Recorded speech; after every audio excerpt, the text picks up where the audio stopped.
recevoir sur ce plateau, c'est un honneur. Mesdames et messieurs, nous recevons aujourd'hui le ministre des Postes et Télécommunications, monsieur Lézin Thierry Mungala. Bonjour. Bonjour. Alors, merci d'avoir répondu à notre invitation. Vous êtes le 4e ministre depuis la réélection du président Denis Sassou Nguesso à la tête du ministère des Postes et Télécommunications. De vous à moi, que pensez-vous de votre bilan? Alors, c'est pas tout à fait exact, parce que si vous parlez de la réélection du président en 2009, je suis le seul ministre depuis lors. Par contre, depuis 2002, oui, donc sa première élection, effectivement, je suis le 4e ministre des Postes et Télécommunications. Oui. Donc, ce que je pourrais dire à ce stade, c'est que ce que je pense, c'est que le président a voulu, probablement, en donnant une continuité de présence d'un responsable unique dans ce ministère depuis presque 6 ans et demi, c'est parce qu'il considérait que la politique à mener en matière de modernisation des télécoms et en matière de développement de la modernisation des infrastructures pour aller vers la société de l'information, que cette politique nécessitait du temps et une certaine vision qui corresponde à son projet de société. Et donc il fallait probablement, c'est dans ce sens que je prends, disons, la dimension de l'honneur qui m'a été fait. Pourquoi avez-vous été choisi? Ah ben ça, il faut demander au président de la République. Ça, il faut le demander. Le président a des critères qui sont discrétionnaires. Il choisit ses ministres selon, et ses collaborateurs en général, selon des critères qui lui sont tout à fait personnels, pour des raisons qu'il estime conformes à l'intérêt national. Donc je n'ai pas de réponse. Simplement, je le remercie de nouveau de me faire confiance et de m'avoir donné cette confiance pour une aussi longue période jusqu'ici. Selon vous, quel est l'objectif que vous n'avez pas atteint? L'œuvre humaine n'est jamais parfaite. Il est évident que quand on fait quelque chose, il y a du bon, il y a du moins bon, il peut y avoir aussi du mauvais. Pour l'instant, disons, l'objectif que nous n'avons pas encore atteint, c'est l'accélération dans le cadre de la vision du chef de l'État, parce que c'est ça qui compte. Un ministre ne fait pas sa politique personnelle. Il traduit en acte, en décision, la vision du président de la République. Je pense que l'objectif pour lequel on doit encore faire des efforts, c'est dans le cadre de la volonté du président de la République de diversifier l'économie. Vous voyez, aujourd'hui, l'économie congolaise est très dépendante du pétrole, oui, elle est très dépendante du bois, oui, et de toutes ces ressources qui sont des ressources fossiles. Parce que bon, le pétrole, un jour, il va finir.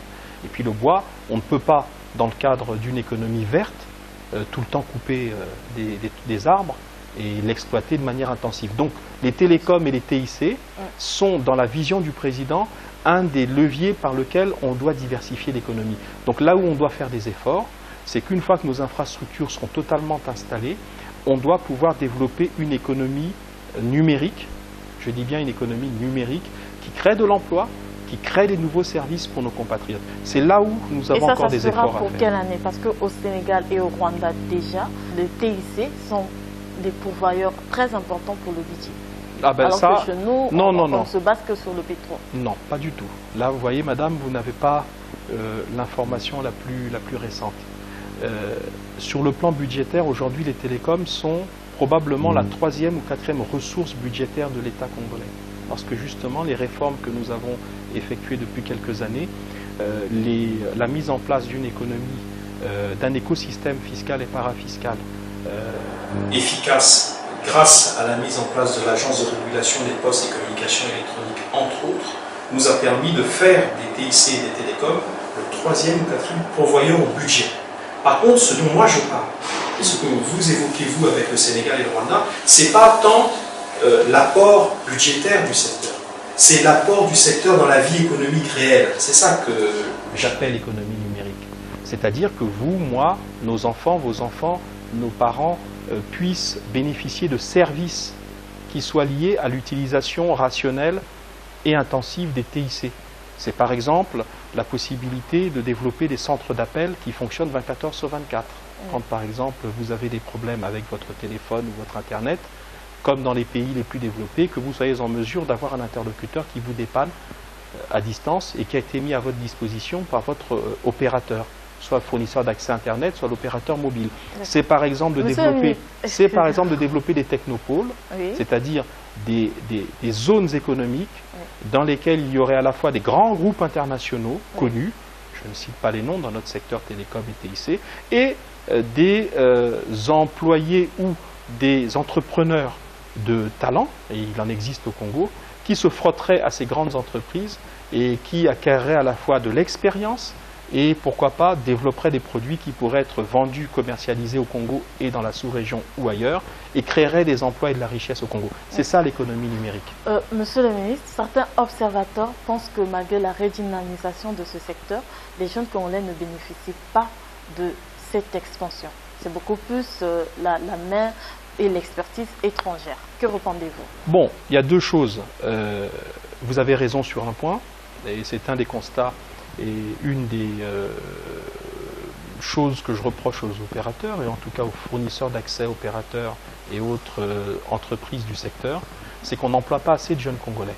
Et pourquoi? Et j'ai demandé à ces opérateurs de se ressaisir, et il est probable que nous aurons le ministre d'État, Florent Tsiba, qui est chargé des questions du travail, le ministre Zoniaba, qui est chargé des questions de la main-d'œuvre et de la formation professionnelle, une réunion de concertation d'ici là avec les opérateurs pour faire le point avec eux et les obliger à utiliser un peu plus de Congolais. Non pas au niveau le plus bas, c'est-à-dire non pas au niveau des employés, mais dégager parmi la jeunesse congolaise des cadres à potentiel qui pourront demain être les dirigeants du secteur TIC et télécom. Alors, vous dites pourquoi ça se passe comme ça? Oui. Pour une raison simple, c'est que la dernière fois où le Congo a disposé d'une école de formation en matière de communications électroniques, c'était il y a 30 ans. L'école des PTT, vous savez qu'ici, le ministère est situé dans l'enceinte de l'ex-école des PTT. Et cette école sera renouvelée quand? Cette école n'existe plus, ça fait une trentaine d'années, donc toute une génération n'a pas pu être formée. Donc les opérateurs et fournisseurs d'accès, ils prennent ça comme prétexte pour nous dire, ben voilà, vos jeunes ne sont pas assez bien formés pour qu'on puisse les nommer cadres, directeurs de ceci ou cela. Alors nous avons un projet ici au ministère, qui est un projet structurant, voulu par le président de la République, c'est la redynamisation de la partie formation. J'ai même créé une direction de la formation au ministère, et nous avons un projet qui va faire l'objet d'une signature avec la partie chinoise cette année 2014, lors de la visite du président de la République en Chine d'ici quelques mois. C'est la création d'une école de formation des postes et communications électroniques.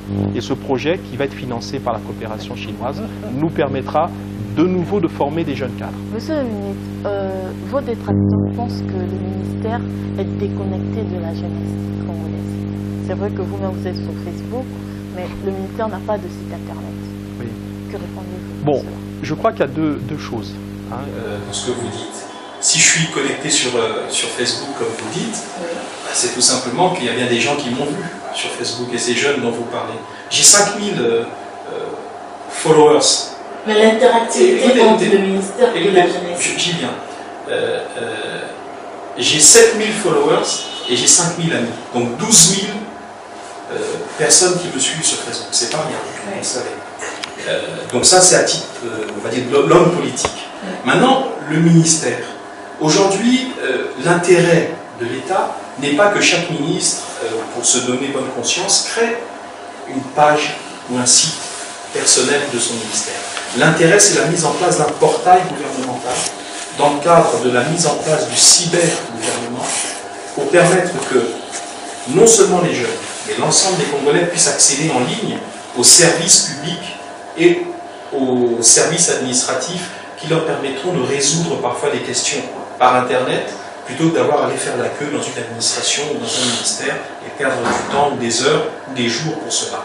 Donc le but et l'objectif sur lequel nous travaillons, c'est la mise en place d'un réseau administratif en ligne, l'interconnexion des administrations, la création d'un portail étatique et gouvernemental qui va rassembler l'ensemble des institutions de l'État, non seulement les ministères, la présidence de la République et les institutions constitutionnelles et tous les services publics qui vont permettre aux Congolais, même situés à l'étranger, d'accéder aux services administratifs en ligne. Donc c'est ça l'objectif. Pas tant d'avoir le site du ministère pour se faire plaisir. Le site du ministère, il ne dirait que ce que aujourd'hui dit ma page Facebook. Le ministre a été à faire ceci, a inauguré cela. Donc ça, c'est pas très intéressant. Ce qui est intéressant, c'est la mise en ligne de l'administration.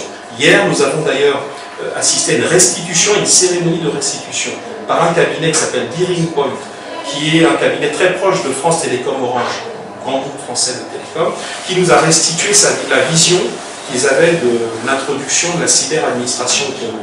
Et justement, les questions évoquées étaient notamment la mise à disposition en ligne de l'administration et de ses services.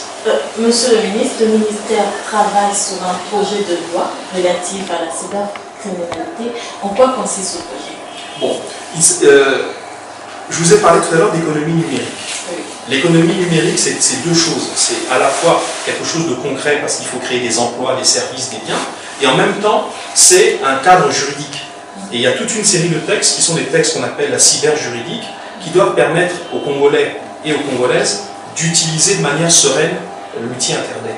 La lutte contre la cybercriminalité, la protection des données individuelles. Parce que demain, quand vous allez être confronté à une mise en ligne de tous les services, quand vous allez devoir entrer des informations confidentielles vous concernant, quand vous allez utiliser la carte de sécurité sociale qui contient tout votre historique de maladie, ce sont des informations personnelles. Il ne faudrait pas que tout le monde puisse accéder à cette information.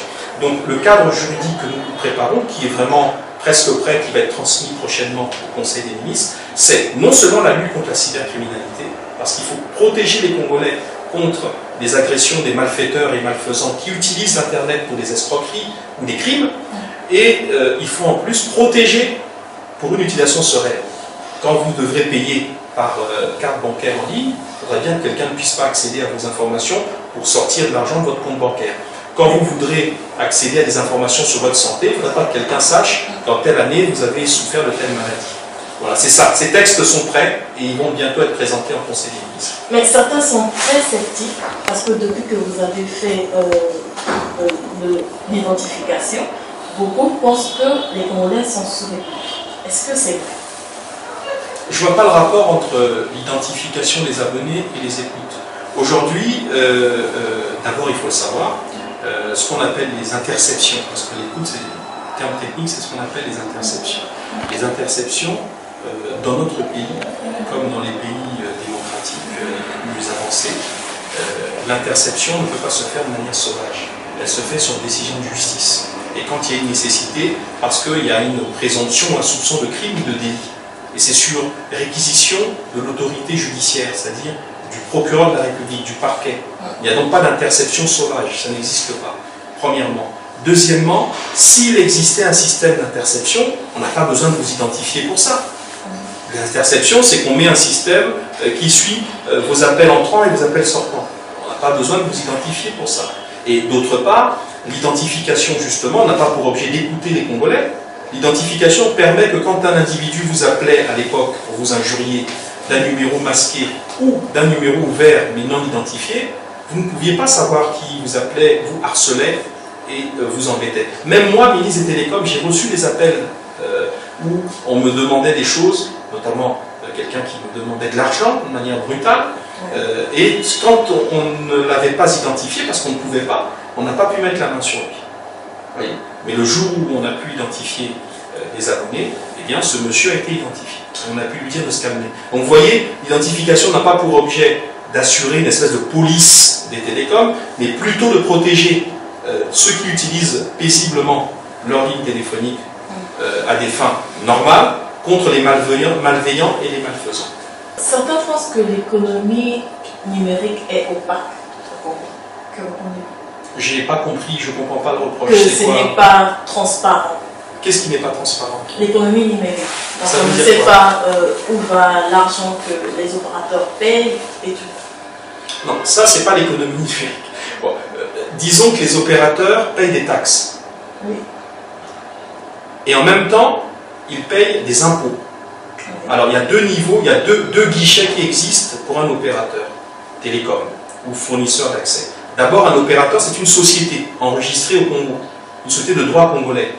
Un opérateur téléphonique, c'est exactement comme une brasserie, exactement comme une société de commerce, un supermarché, un magasin vendant des habits. C'est d'abord une entreprise qui paye des impôts au titre de l'impôt sur les sociétés, l'impôt sur le bénéfice, et ça c'est payé, tous ces impôts, la TVA, la taxe sur la valeur ajoutée, tous ces impôts sont payés au ministère des Finances. Maintenant, les opérateurs ont une activité spécifique qui s'appelle activité télécom. Et à ce titre, ils utilisent des ressources télécom, par exemple les fréquences.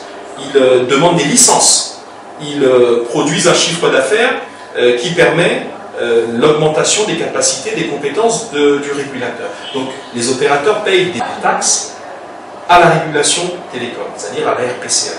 Alors, quand vous dites que c'est opaque, la loi de finances, c'est-à-dire le budget de l'État, il est public, vous pouvez le consulter. Donc aujourd'hui, si vous sortez de notre interview, vous allez au journal officiel. Ce n'est pas moi qui dis, non, mais les observateurs. J'entends bien, mais je dis, vous, comme les observateurs, vous pourrez aller consulter la loi de finances et vous verrez ce qui est prévu comme entrée fiscale et parafiscale au titre du secteur télécom. C'est inscrit dans la loi de finances, c'est quelque chose qui n'est pas confidentiel ou secret. Quant à la régulation télécom, bon an mal an, elle a des recettes qui varient suivant les années en matière de taxes et recouvrement de taxes fiscales et parafiscales autour de 10 à 12 milliards par an. Une partie, en général suivant les règles de répartition, va à l'État, après avoir été collectée par le régulateur, et l'autre reste à la régulation. Alors, suivant la nature de la taxe, soit c'est les 2 tiers de la taxe qui vont à l'État et 1 tiers au régulateur, soit c'est l'inverse, c'est 1 tiers à l'État et 2 tiers au régulateur. Et c'est des choses totalement transparentes. Monsieur le ministre, la Banque postale du Congo a annoncé officiellement le 22 juin 2013 l'ouverture et l'extension de ses structures. Quelle est l'innovation que cette banque apporte au Congo? D'abord, il faut noter que sur 100% de Congolais, on a très peu qui ont accès à des comptes bancaires. Oui. La plupart des Congolais n'arrivent même pas à accéder à une banque pour dire je veux ouvrir un compte. Parce que les banques n'ont pas fait un travail de sensibilisation aussi. Non, c'est parce que tout simplement, ce sont des banques commerciales qui veulent faire de l'argent. Et parfois, ils se disent que quelqu'un qui gagne une toute petite somme d'argent, comme on dit, ça ne sert à rien de lui demander d'accepter que cette personne ouvre un compte, ça ne va rien nous rapporter. Il va au contraire peut-être nous demander des crédits, etc.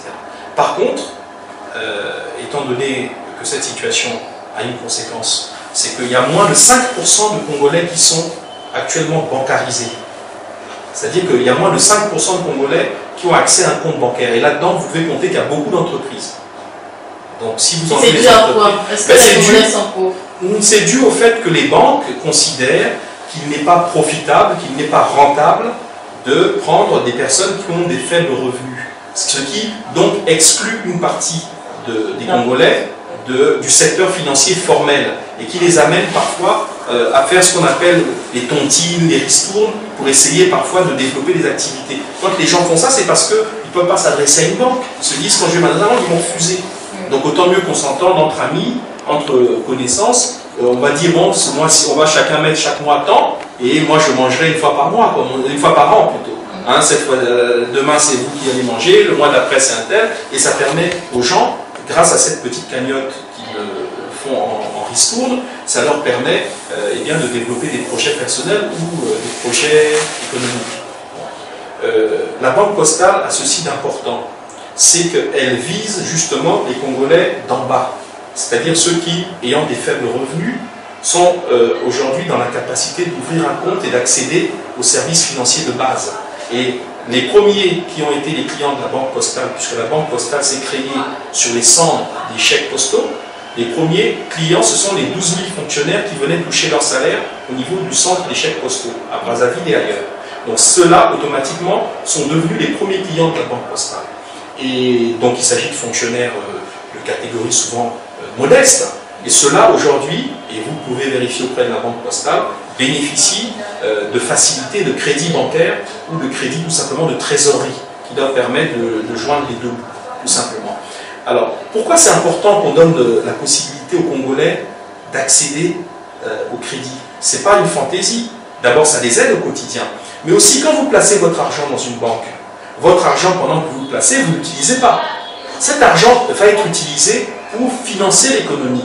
Parce que quand moi je laisse 100 000 francs dans mon compte bancaire et que pendant plusieurs mois je ne touche pas ces 100 000, quand vous allez vous présenter et demander à la banque, moi j'ai besoin d'un crédit parce que j'ai besoin de développer une activité, eh bien, ils vont prendre mes 100 000 pour vous prêter à vous. Parce qu'on sait que moi je les ai placés et que je les épargne, vous comprenez? Donc c'est grâce à l'inclusion financière des Congolais qu'on peut financer une bonne partie de l'économie congolaise. Parce que jusqu'ici l'économie se finance sur la base de l'investissement de l'État, et sur la base de l'endettement.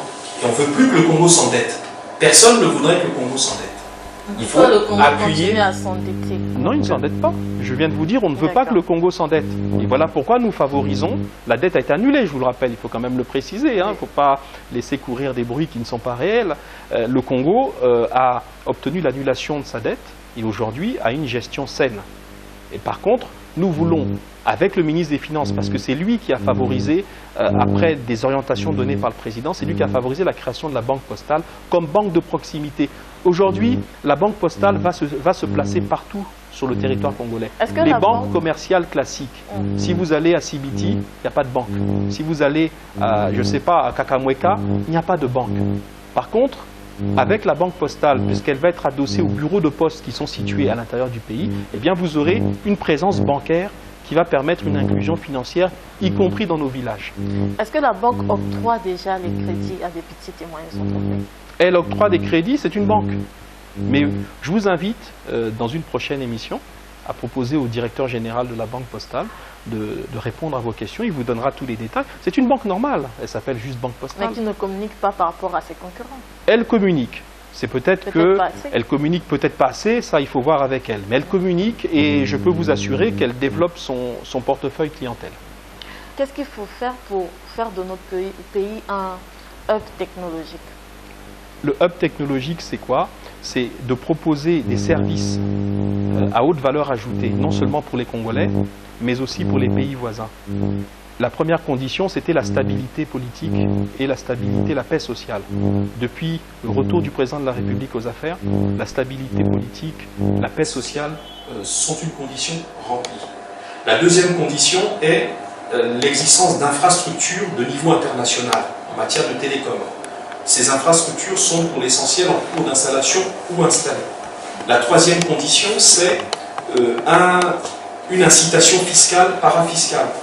Notre code des investissements et toutes les conventions d'établissement qui sont à établir entre les ministères compétents, notamment les finances, et les entreprises candidates à l'investissement au Congo, sont puissamment incitatifs à l'investissement au Congo.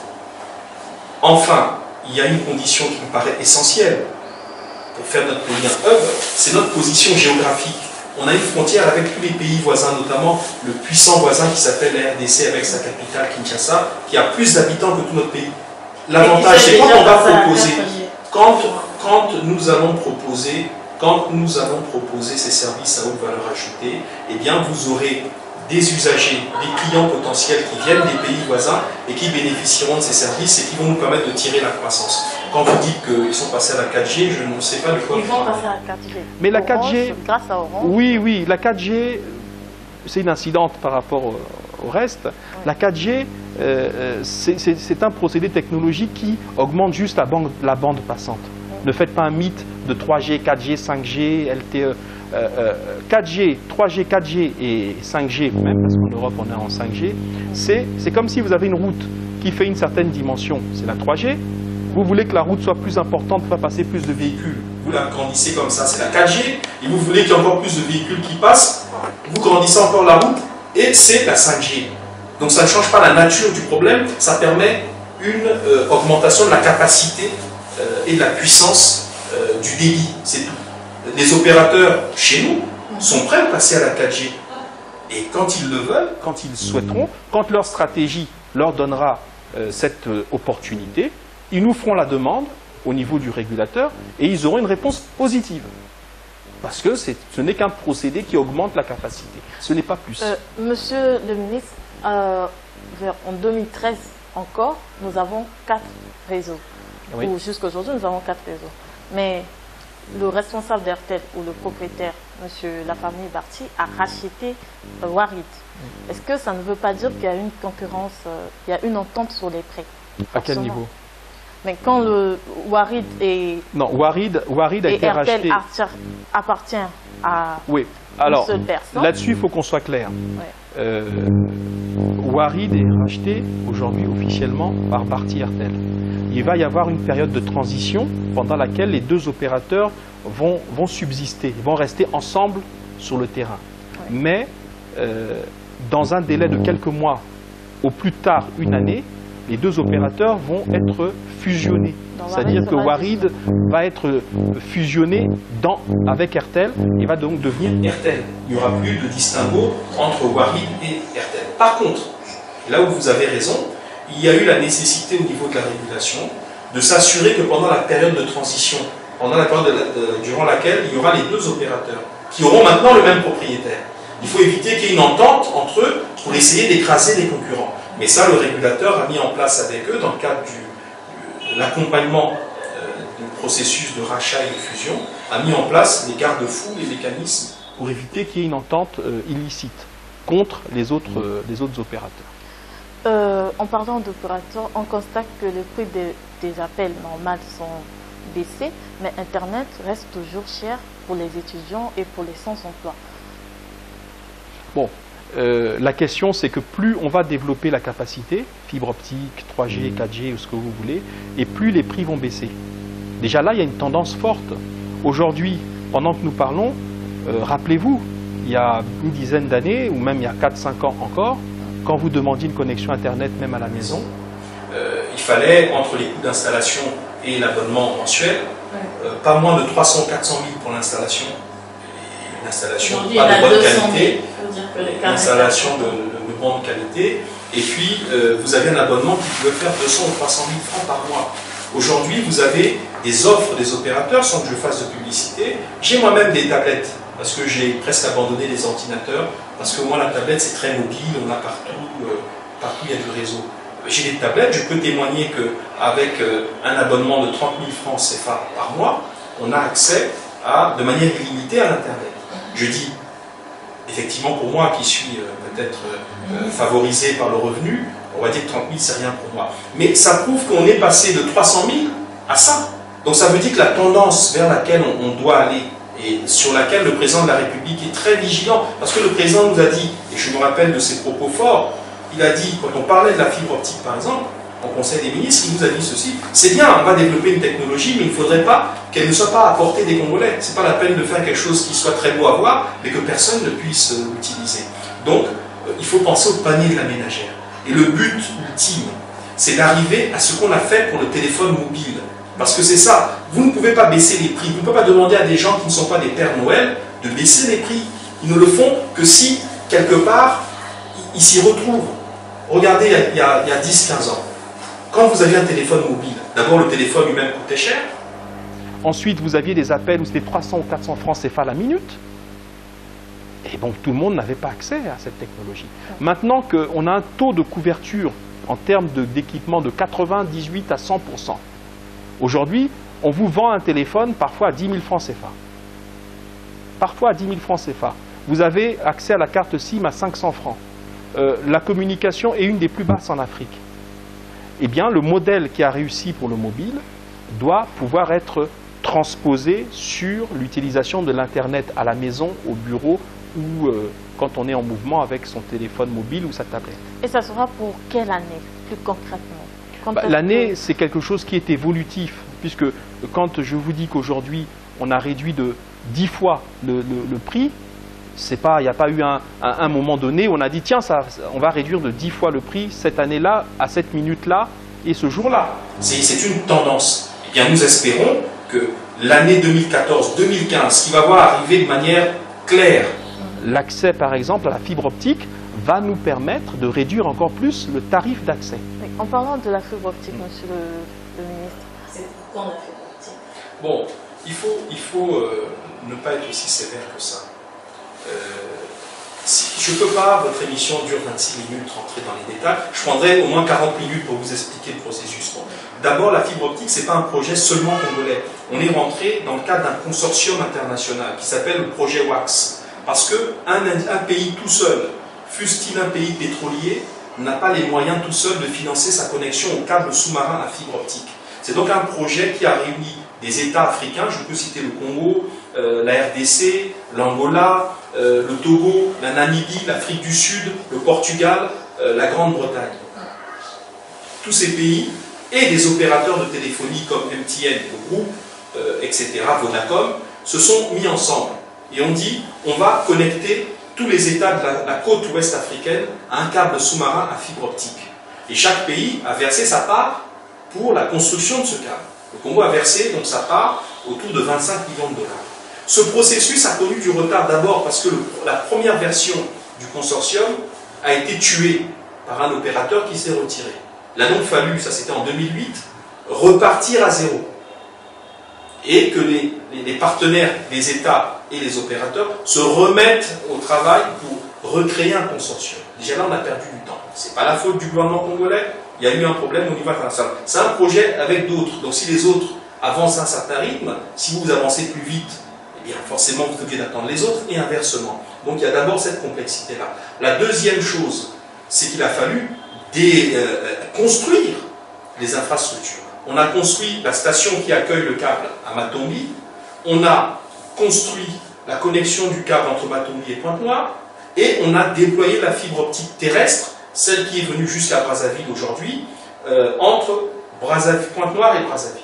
Ça, c'est du génie civil, ça a pris un certain temps. Aujourd'hui, que vous le sachiez ou que vous ne le sachiez pas, je vous le dis, que ce soit votre connexion mobile, que ce soit toutes les connexions résidentielles que vous pouvez avoir, en fait, on utilise déjà de la fibre. Et même la connexion, vous le reconnaîtrez, et les jeunes qui utilisent, vous avez parlé de Facebook tout à l'heure, et cette émission leur étant destinée, ils sauront que je dis la vérité. Quand ils postent des vidéos sur Facebook, ou quand ils envoient des messages sur Twitter, ou quand ils utilisent les autres WhatsApp, Snapchat et le reste, ils voient bien que la vitesse de téléchargement, dans un sens comme dans l'autre, est beaucoup plus rapide. Lorsqu'il s'agit de travailler, de télécharger les cours et tout. Non, bon, ça dépend. Après, ça dépend des opérateurs, ça dépend de beaucoup de choses. Mais honnêtement, il faut reconnaître qu'il y a une accélération de ça. On utilise déjà la fibre optique sans le savoir. Maintenant, pourquoi ça tarde un peu encore?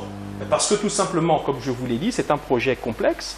Il faut que l'État aussi vous donne aux Congolais une possibilité que la gestion soit faite par des professionnels, par des gens qui sachent ce que c'est que la fibre optique et comment on la gère. L'État est en train de réfléchir à la création d'une structure congolaise, gérée par des Congolais, mais qui fera appel, dans le cadre de la gestion opérationnelle, à des compétences qui sachent utiliser la fibre. Eh bien, c'est cette petite période de latence, cette petite période où on est en train de créer les conditions de bonne gestion de la fibre qui donne l'impression qu'on tarde. Mais nous allons bientôt prendre les décisions nécessaires parce que ce sont des arbitrages politiques qui doivent être faits à l'intérieur du gouvernement. Monsieur le ministre, vous êtes un juriste et l'un des ministres considérés par jeunes qui est intelligent, ça n'engage que. Il y a un sujet qui tient en haleine toute la jeunesse congolaise en ce moment, c'est le sujet de la Constitution. Qu'en dites-vous, très brièvement? Bon, en deux mots, j'ai du mal à comprendre que... Enfin, il y a deux tendances. Il y a ceux qui terrorisent les autres pour dire que ce n'est pas un sujet, il ne faut pas en parler. À croire que la Constitution, c'est comme la Bible, et on ne retire rien, on n'ajoute rien. Oui, la Bible, mais la Constitution n'est pas une Bible. La Constitution est un texte qui a été fait par des hommes. Bon, s'il y a un débat, il faut laisser d'abord le débat se faire. Nous sommes en démocratie, il y a des gens qui ont une opinion, qui disent blanc, d'autres vont dire noir, et le débat va se nouer. Il ne faut pas terroriser les gens d'avance en disant que le débat est interdit. Ça, c'est le premier point. Deuxièmement, ce que les jeunes veulent, c'est quoi? C'est deux choses. La stabilité, pour qu'ils continuent à vivre dans une société qui soit une société de paix, et ils veulent que la tendance qu'on sent quand même, quels que soient les problèmes qu'on peut avoir, on sent une tendance que le pays est prêt à basculer vers l'émergence. Et cette émergence va donner de l'emploi aux jeunes. Parce que c'est grâce à l'économie, notamment l'économie numérique dont on parlait, qu'il y aura de l'emploi. Et l'avenir des jeunes passe pour qu'ils se réalisent en tant qu'adultes par l'emploi. C'est quand on accède à l'emploi que, quelque part, on accède à l'âge adulte. Et les jeunes ont besoin de ça. Et nous pensons, beaucoup dans le pays pensons, que la constitution actuelle qui nous a permis de reconstruire le Congo tel qu'il est reconstruit aujourd'hui. Parce qu'il fallait d'abord reconstruire l'État. Est-ce que vous savez qu'en 1997, il n'y avait plus d'État? Il fallait reconstruire les fondements de l'État. Il fallait donner à l'État un pouvoir suffisamment stable, fort, pour qu'on reconstruise un État. Parce que quand un pays n'a plus d'État, c'est la catastrophe. Je ne cite pas les pays voisins, mais si vous voyez malheureusement nos frères de la Centrafrique aujourd'hui, avec tout ce qui se passe, des massacres tous les jours, c'est tout simplement parce qu'il n'y a plus d'État, il n'y a plus de police, il n'y a plus d'armée. C'est tout. Donc il a fallu une période comme ça de transition. Et la constitution actuelle a permis cette stabilité. Donc de redresser l'État, de le reconstruire et de reconstruire les fondements économiques, notamment avec des finances publiques qu'il fallait remettre en état, obtenir l'annulation de la dette, etc.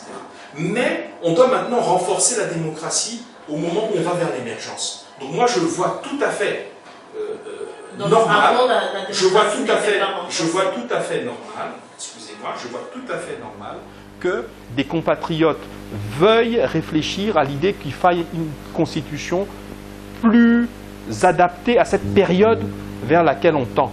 On va renforcer à la fois la diversification de l'économie et son émergence, et en même temps, il faut un cadre constitutionnel qui permette une souplesse et qui permette, par exemple, au courant d'opposition de s'exprimer plus complètement dans le cadre constitutionnel. Il faut qu'on distingue dans le débat constitutionnel le débat lui-même, qui pour moi est nécessaire, et le fait que certains lient le débat, font une liaison entre le débat constitutionnel et le président Sassou. Ce sont deux choses différentes. Ceux qui ne veulent pas de réforme constitutionnelle disent c'est parce qu'on veut que Sassou s'arrête. Et là n'est pas la question. La question c'est, faut-il réfléchir à un cadre constitutionnel adapté? Oui. Faut-il réfléchir à une constitution qui accompagne l'émergence? Oui. Pour votre information, et pour que les jeunes comprennent que le débat ne doit pas être un débat personnalisé en disant c'est contre ou pour le président, c'est pas ça. Beaucoup des opposants qui ne veulent même pas la révision, je vous informe de cela, ils seront frappés même par la limite d'âge dont ils parlent. Ils n'ont pas 5 ans non plus. Donc beaucoup de ceux qui disent qu'il ne faut pas toucher à une ligne, en 2016, ils ne seront pas éligibles parce qu'ils auront atteint 70 ans. Donc vous voyez que ce n'est pas un problème lié aux hommes, c'est un problème lié à la nécessité de faire franchir à notre pays une nouvelle étape qui doit le conduire sur tous les plans vers l'émergence. Alors, monsieur le ministre, une petite question. Faut-il réélire le président de la République? Faut-il réélire le président de la République? Ah, faut-il? Si vous me demandez mon avis personnel, pour moi, je pense qu'on a la chance d'avoir un homme d'État. Vous savez, peut-être que vous ne voyagez pas beaucoup. Nos jeunes regardent simplement à travers les difficultés. Sur Internet. Non, on voit juste le Congo à travers les difficultés que parfois nous vivons au quotidien. Mais voyons que notre petit Congo, notre petit État, entre guillemets, avec ses 4,5 millions d'habitants. Si vous voyez le rayonnement que le président de la République a donné à notre pays sur le plan international, premièrement. Si vous notez la stabilité qu'il a apportée au pays sur le plan interne, cherchez dans la classe politique, c'est juste une question, cherchez dans la classe politique, honnêtement, vous, jeunes, je parle aux jeunes, cherchez un cadre politique aujourd'hui qui remplisse toutes ces qualités-là et qui soit prêt, dans 2 ans, dans moins de 2 ans, à assumer la magistrature suprême. Et le danger, madame, et c'est ça, je pense que les jeunes doivent retenir, le danger, c'est que si nous donnons l'État à des mains qui ne soient pas suffisamment expertes, à des mains qui ne soient pas suffisamment compétentes au sens politique, nous risquons de remettre en question tout ce qu'on dit sur la paix, la stabilité et l'émergence. Je crois qu'à un moment donné, on doit se dire, franchissons l'ultime étape telle que nous sommes avec un capitaine expérimenté. Parce qu'on ne change pas de pilote quand on est en vol. On atterrit d'abord et on dit le pilote, on peut le changer maintenant. On est encore en vol, on vole vers l'émergence. Gardons ce pilote-là. Mesdames et messieurs, c'était le point de vue du ministre des Postes et Télécommunications.